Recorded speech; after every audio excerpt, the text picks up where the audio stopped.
In this video, we have this diagram in square shape.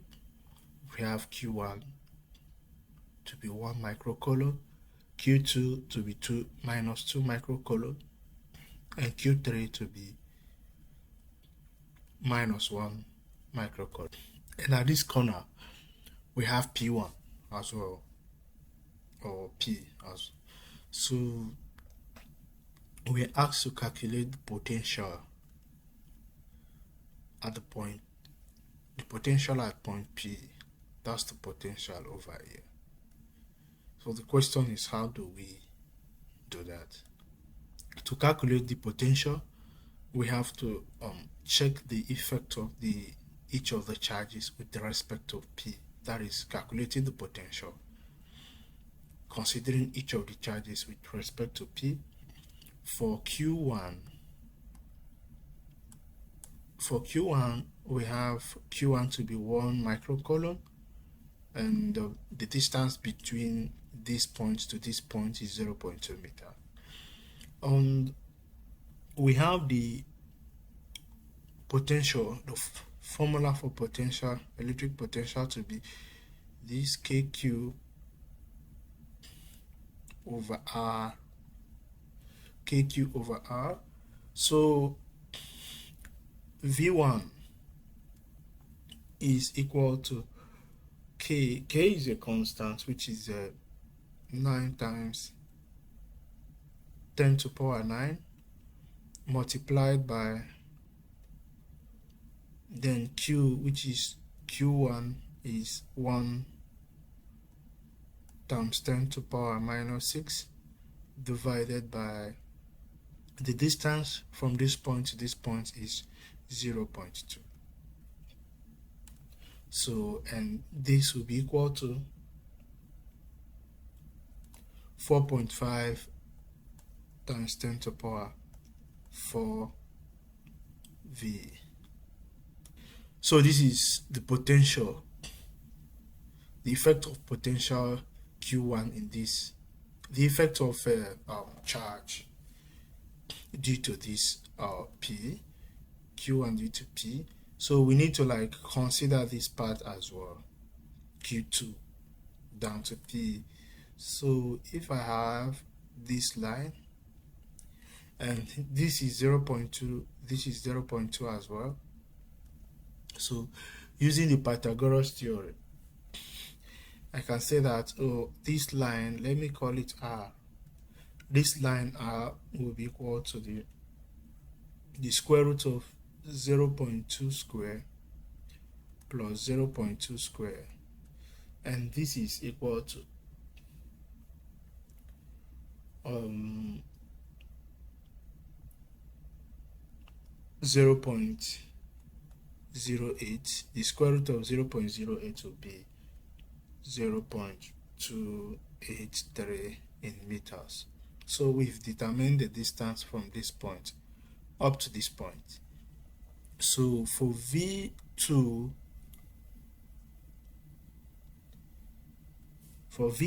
we have this to be equal to 9 times 10 to the power 9 multiplied by minus 2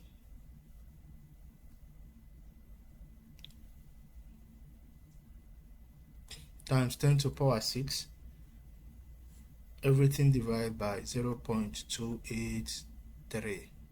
So, and if I use my calculator to do this, I'll be having minus 6.36 times 10 to the power 4 volts. So now we have to consider Q3 with respect of Q, with the respect of P. So the distance from here to here is 0.2 meters. So, and we have the Q3 to be 1 microcoulomb. So I can say that V3 will be equal to 9 times 10 to the power 9 multiplied by 1 times 10 to the power minus 6 divided by 0.283 0.2, 0.2, don't mind me, divided by 0.2 is equal to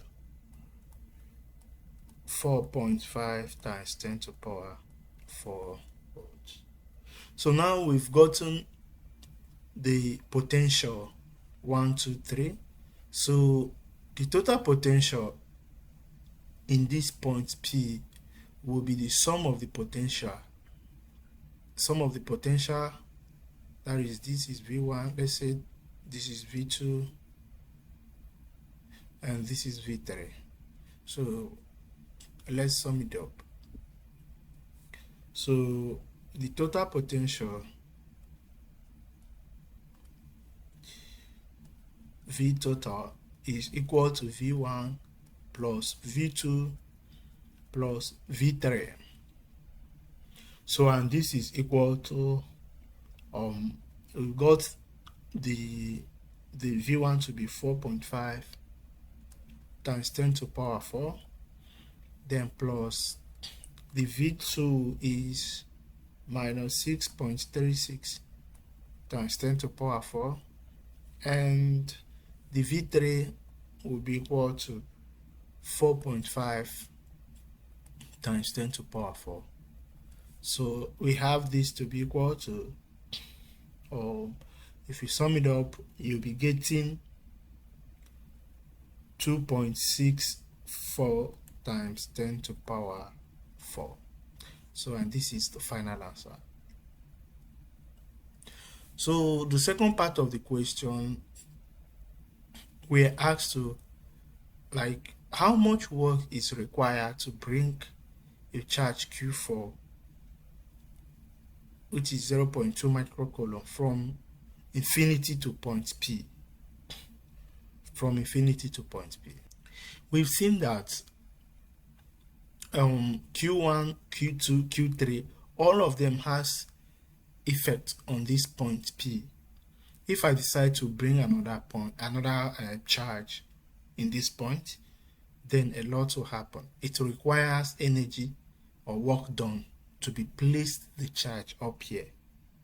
So for us to calculate the work done, we need to keep in mind that the formula for work done is work done is equal to QV, right? So, and work done is equal to Q4 multiplied by the total potential at that point. So that is V total, and we were given that Q4 is 0.2 microcoulomb. Q4, now work done is equal to 0.2 times 10 to the power minus 6 multiplied by Q of V total is 2.64 times 10 to the power 4. So if you multiply this out, you'll be having 5.28 times 10 to the power minus 3 joule. So this is the work done required, and that's the final answer. Thank you for watching this video. If you have any question, feel free to reach out to us, and kindly subscribe to this channel for more updates.